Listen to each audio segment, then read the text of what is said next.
Apex bank ಅಧ್ಯಕ್ಷ ಸ್ಥಾನ ಚುನಾವಣೆಯಲ್ಲಿ ಟ್ವಿಸ್ಟ್ ಮೇಲೆ ಟ್ವಿಸ್ಟ್. ಇವತ್ತು ನಡೆಯಬೇಕಾಗಿದ್ದ ಚುನಾವಣೆ ಕಡೆ ಹಂತದಲ್ಲಿ ಮುಂದೂಡಿಕೆಯಾಗಿದೆ.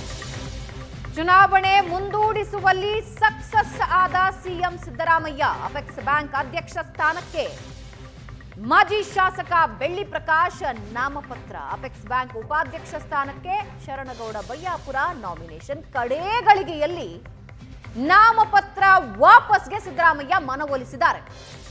ನಾಮಪತ್ರ ಹಿಂಪಡೆಯುವಂತೆ ಬೆಳ್ಳಿ ಪ್ರಕಾಶ್ ಶರಣಗೌಡ ಮನವೊಲಿಕೆ ಸಕ್ಸಸ್ ಆಗಿದೆ. ಸಿಎಂ ಮನವೊಲಿಕೆ ಹಿನ್ನೆಲೆಯಲ್ಲಿ ನಾಮಪತ್ರವನ್ನ ವಾಪಸ್ ಪಡೆದಿದ್ದಾರೆ. ಅನಿರ್ದಿಷ್ಟಾವಧಿಗೆ ಅಪೆಕ್ಸ್ ಬ್ಯಾಂಕ್ ಚುನಾವಣೆ ಮುಂದೂಡಿಕೆಯಾಗಿದೆ.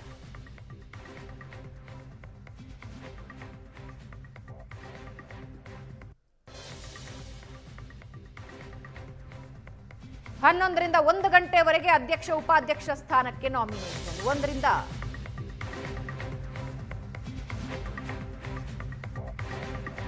ಇನ್ನು ಅಪೆಕ್ಸ್ ಬ್ಯಾಂಕ್ ಅಧ್ಯಕ್ಷ ಸ್ಥಾನ ಚುನಾವಣೆಯಲ್ಲಿ ಹೈಕಮಾಂಡ್ ಮಧ್ಯಪ್ರವೇಶಕ್ಕೆ ಎಂಎಲ್ಸಿ ರಾಜೇಂದ್ರ ರಾಜಣ್ಣ ಆಕ್ರೋಶ ಹೊರಹಾಕಿದ್ದಾರೆ. ನಮ್ಮದೇ ಸರ್ಕಾರ ಇದೆ, ಯಾವುದೋ ಕಾಣದ ಕೈ ಕೆಲಸ ಮಾಡಿರಬಹುದು, ಸುರ್ಜೇವಾಲಾಗೆ ಸಹಕಾರಿ ಕ್ಷೇತ್ರದ ಮಾಹಿತಿ ಇಲ್ಲ ಅಂತ ರಾಜೇಂದ್ರ ರಾಜಣ್ಣ ಹೇಳಿದ್ದಾರೆ.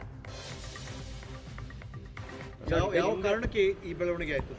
ಕಾರಣ ಇನ್ನೂ ಯಾರಿಗೂ ಗೊತ್ತಿಲ್ಲ. ಸಾಧ್ಯ ಇಲ್ಲ. ಒಂದು ಘಟನೆ ಆಗಿದೆ ಅಂದ್ರೆ ಈಗ ಒಂದು ಚುನಾವಣೆ ನಡಿಬೇಕು ಅಂತ ಹೇಳಿದ್ರೆ ಕೋರಮ್ ಇರಬೇಕು, ನಿರ್ದೇಶಕರುಗಳ ಕೋರಮ್ ಇರಬೇಕು. ಸೊ ಇವತ್ತು ಆ ಚುನಾವಣೆಯಲ್ಲಿ ಕೋರಮ್ ಕಡಿಮೆ ಇದೆ. ಸೊ ಆ ಒಂದು ದೃಷ್ಟಿ ಹಿಡ್ಕೊಂಡು ಇವತ್ತು ಚುನಾವಣೆಯನ್ನು ಮುಂದೂಡಿರೋದು. ನಮ್ಮದೇ ಸರ್ಕಾರ ಇದೆ. ಸರ್ಕಾರ ಇದ್ರೂ ಕಾಣದ ಕೈಗಳು ಭಾಳ ಅಷ್ಟು ನಡೆದಿದೆ ಇಲ್ಲಿ, ಆಯ್ತೇನಪ್ಪ. ಸೊ ಅದೇನೇನು ನಡೆದ್ರು ಈಗ ಚುನಾವಣೆ ಮುಂದಾಗಿದೆ. ಅಪೆಕ್ಸ್ ಬ್ಯಾಂಕಲ್ಲಿ ಏನು ಈ ಥರ ನಡೆದಿದೆ, ಇದು ಅಪೆಕ್ಸ್ ಬ್ಯಾಂಕ್ ಇತಿಹಾಸದಲ್ಲಿ ಪ್ರಥಮ ಬಾರಿ.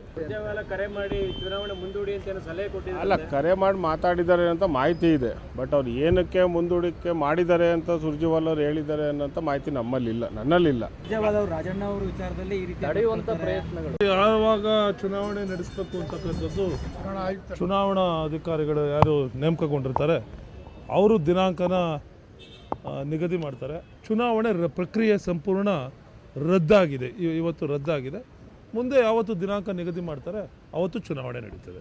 ಅವರು ಕೆಲವು ಹೈಕಮಾಂಡು ಮಧ್ಯಪ್ರವೇಶ ಆಗಿರ್ತಕ್ಕಂಥದ್ದು ಮಾಹಿತಿ ನಮಗೆ ನಮ್ಮ ಮಟ್ಟದಲ್ಲಿ ನಿರ್ದೇಶಕರುಗಳು ನಾವೇನಿದ್ದೋ ನಮಗಿಲ್ಲ ಆ ಮಾಹಿತಿ. ನಾವೇನಿದ್ರು ಮುಖ್ಯಮಂತ್ರಿಗಳ ನಿರ್ದೇಶನದಂತೆ ನಾವು ನಡೆದಿದ್ದೀವಿ, ನಡೀತಾ ಇದ್ದೀವಿ.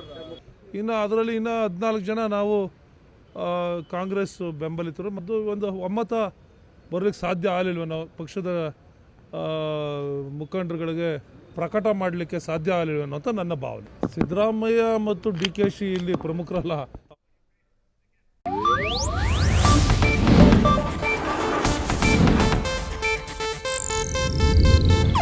ಇದು ಏಷ್ಯಾನೆಟ್ ನ್ಯೂಸ್ ನೆಟ್ವರ್ಕ್ ಪ್ರಸ್ತುತಿ.